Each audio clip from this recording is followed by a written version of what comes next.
Uy, lakas mo ah. Kadalasan, sa buhay natin, marami tayong pagsubok na dinadaanan. Minsan masakit, minsan naman mahirap, minsan nakakapagod, pero sa kabila ng lahat, saya at tuwa pa rin ang papawi sa bawat lungkot. Sabi nga sa Exodus 14 verse 14, "The Lord shall fight for you, and ye shall hold your peace."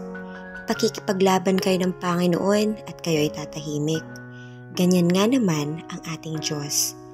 Hindi man natin siya nakikita, pero lagi natin siyang kasama. Parang pelikula naman kasi ang buhay natin, di ba? Pero sa lahat ng senaryo ng buhay natin, God is working behind the scene. It is finished. Sabi nga sa John 19 verse 30. Jesus said, "It is finished." With that, he bowed his head and gave up his spirit.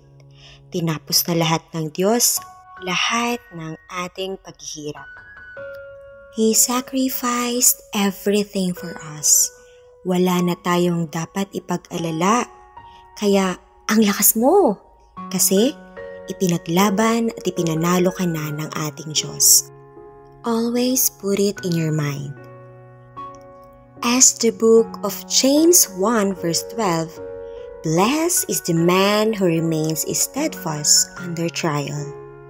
For when he has stood the test, he will receive the crown of life, which God has promised to those who loved him."